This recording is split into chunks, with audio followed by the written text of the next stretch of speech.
Dito sa North Fairview, Quezon City ay eto ang makukuha ninyo for as low as 10.3 million pesos.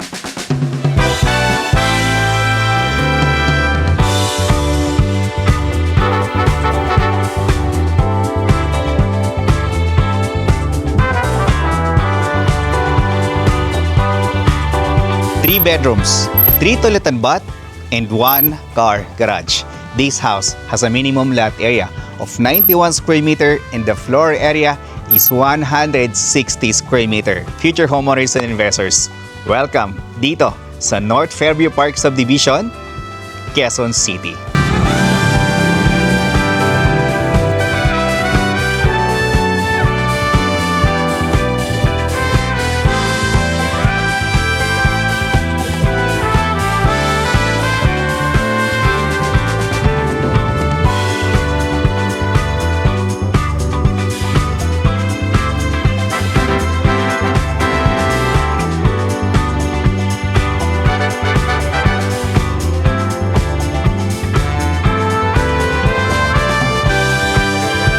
Rog Camacho here, isang licensed real estate broker. At kung bago ka pa lang sa aking channel, please click the subscribe button at i-hit that notification bell para pag meron tayong bagong videos na tulad nito dito sa Quezon City ay agad namin kayong ma-notify.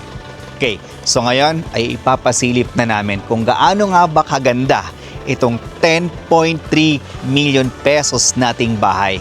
So first, ang property na to ay nasa loob ng isang subdivision dito sa North Fairview Park Subdivision sa Quezon City na kung saan ay malapit ito sa FEU, malapit din ito sa UP Diliman sa Quezon City at malapit sa MRT 7 Station. Malapit din sa NCBA dito naman sa Fairview.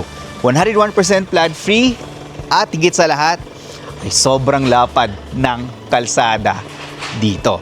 So ngayon, etong property na to ay naka-fence and gate na. As you can see, this is a modern house and lot with 3 bedrooms and 3 toilet and bath.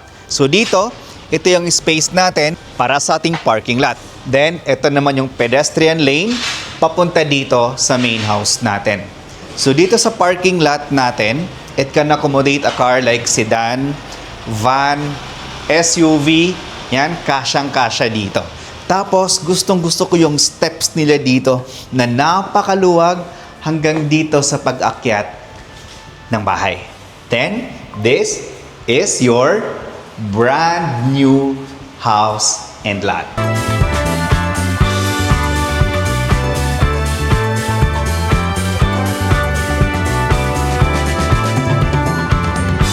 So dito, pagpasok natin sa loob ng bahay ay bubungad sa atin yung living area. So dito sa living area, kung mapapansin ninyo, napakalaki ng ating source of natural light and ventilation.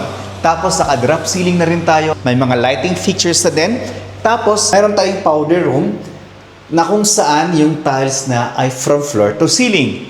Tapos pagdating naman natin dito sa ating dining and kitchen area, as you can see, napakaluwag nito at binigyan pa tayo ng additional na source of natural light and ventilation sa ating, anong tawag nila dito?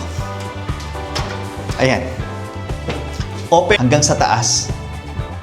Ayan siya. To give us a natural light and ventilation dito sa dining area, sa living area, as well as dito sa inyong kitchen area.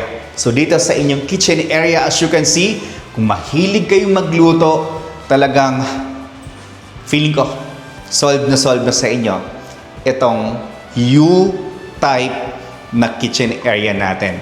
So yung countertop natin ay granite. Tapos mayroon tayong single sink. Mayroon tayo ditong para ito sa inyong gas range area. Tapos mayroon tayong kasamang range hood at may mga built-in cabinet na din tayo. Then, additional space aside from our living and dining area ay meron tayo ditong service area or laundry area.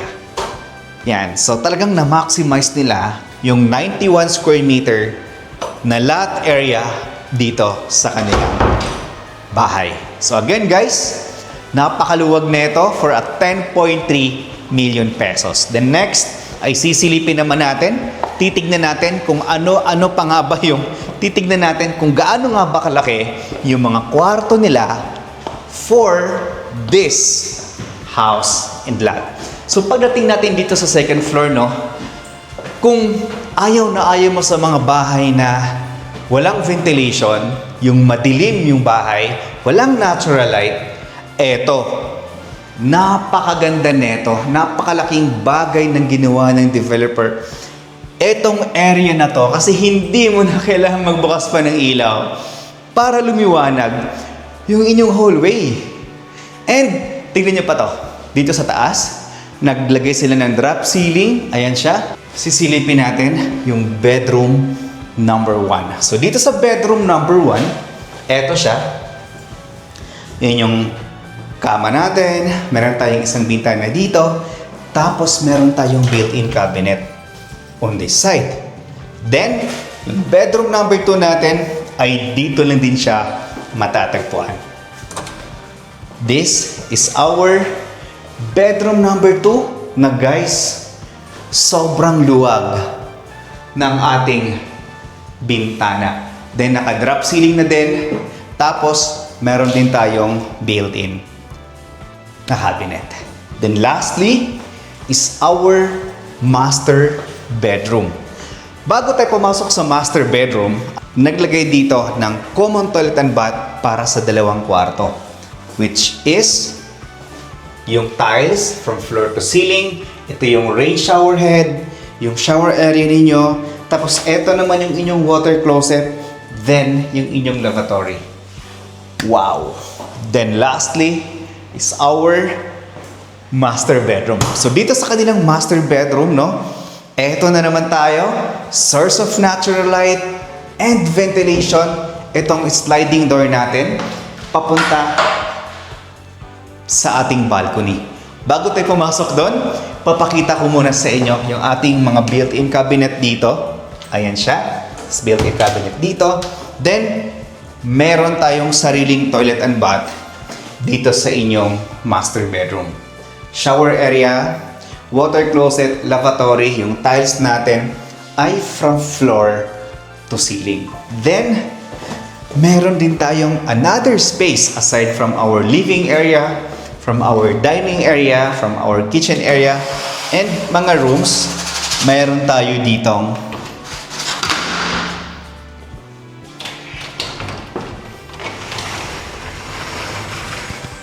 balcony. And kung ano yung makita nyo sa balcony, eto siya. So mapuno, no, maluwag yung kalsada. Ganon dito sa North Fairview Park. Future homeowners and investors, this is the price for our ready for occupancy townhouse dito sa North Fairview Park subdivision. With a minimum lot area of 91 square meter and the floor area ay 160 square meter. It has 3 bedrooms with 3 toilet and bath, 1 car garage. So, complete ng ating turnover. Yung price natin dito, net, is 10.3 million pesos. Then, yung ating required na down payment para maka-avail ay 30%, which is amounting to 3,090,000 pesos. Then, that is payable for 3 months without interest. Yun yung remaining balance natin na 70% is yun ay loanable through bank financing. Then for 20 years, ang ating monthly amortization through bank financing, 60,307. For more details about this project, Tripping Center Reservation, please dial this number shown on your screen. Rog Camacho here, isang licensed real estate broker. Thank you so much for watching. And God bless.